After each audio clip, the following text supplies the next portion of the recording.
काली सुधा पश्चिमबंगू आलू ट्रक न आसिले राज्य में सरीज आलू आलू संकट नहीं सरकार बड़ निष्पत्ति नेबा उचित। उत्तर प्रदेश आलू को राज्यवासी ग्रहण करूना एभली स्थिति में पश्चिमबंग आलू आनिबा जरूरी बोली कहिसंती ओडिशा व्यवसायी महासंघर महासचिव सुधाकर पंडा।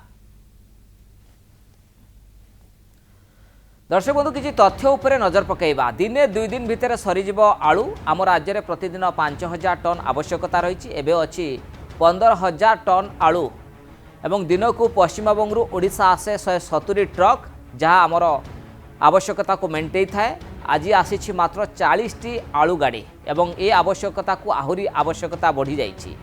भुवनेश्वर को आसी मात्र 5टी ट्रक 4टी पश्चिमबंग एवं गोटे यूपी रु आसी जो वर्ष को आम राज्य में आलू आवश्यक 14.5 लाख टन।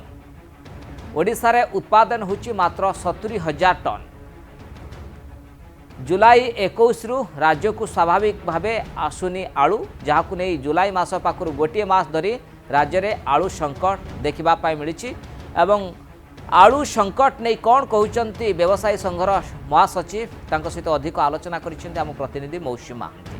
राज्य में आलू संकट देखा लोकों खाइबा थाली आलू गायब हो गलानी। लोक मैंने चिंतार पड़े कि 50 टंका दे आलू केजी से किणिकी खाई पारे ना ना।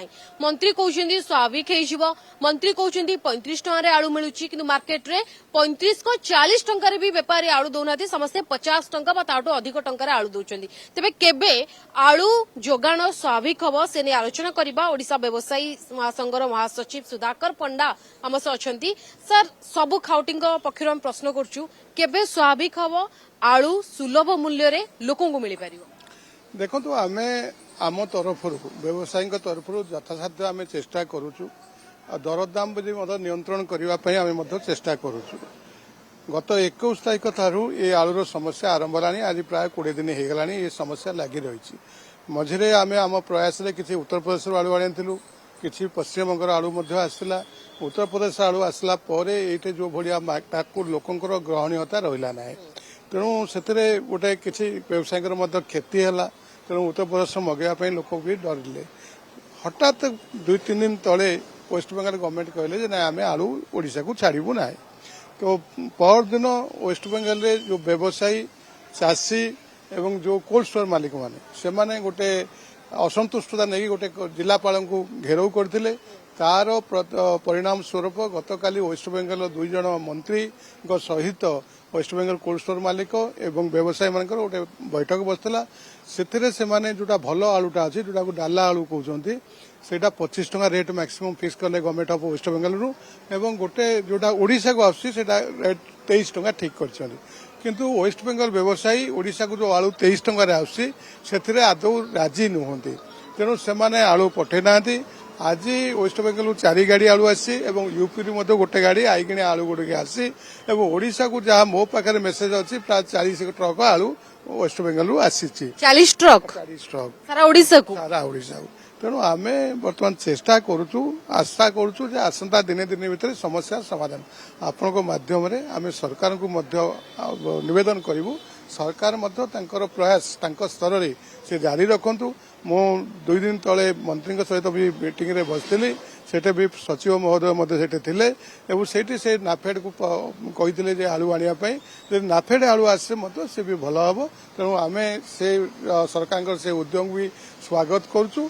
बैठक में दर वृद्धि आलोचना निश्चित भाव आम आलोचना करुचु। खाउटी स्वार्थ को लेकर आम सदाबले व्यस्त अच्छु एवं सेटा आम सबुठ बड़ समस्या होची आम खाउटी स्वार्थ देखापी।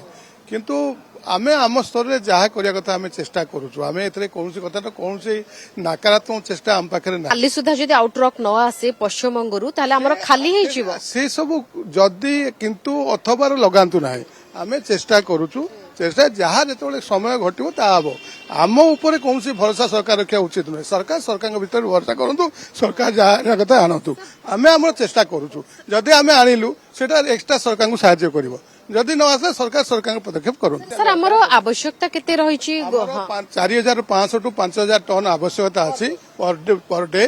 जी आसो पर आनम प्राय 14,50,000 टन आवश्यकता अच्छे। जदि आसंता काली सुधा आलू ओडिशा को न आसे पश्चिमबंगू कि यूपी आलू तो ଖାଉଟି ଗ୍ରହଣ କରୁନାହାନ୍ତି ପସନ୍ଦ ଆସୁନି ପଶ୍ଚିମବଙ୍ଗ ଆଳୁ ଯଦି ନ ଆସେ ତାହେଲେ ଆହୁରି ଗୋଟେ ବଡ ଆଳୁ ସଂକଟ ओडिशा रे देखा देव किंतु आज विभागीय मंत्री कृष्ण पात्र कहते कि 2 दिन भितर ये जो संकट दूर हो आलू सुलभ मूल्य रे खाउटी को मिल कृष्ण पात्र आज एभली भी कहते कि 35 टंकार ही आलू मिलवा दरकार वर्तमान समय अधिक टंकार जो बिकुंट कार्यानुष्ठान निया तो देखा विभागीय मंत्री कहवा अनुसार आलू संकट आसंता काली सुधा दूर हो पारुछि ना नाई भुवनेश्वर कैमरा पर्सन दीनबंधु मौसुमी कनक न्यूज।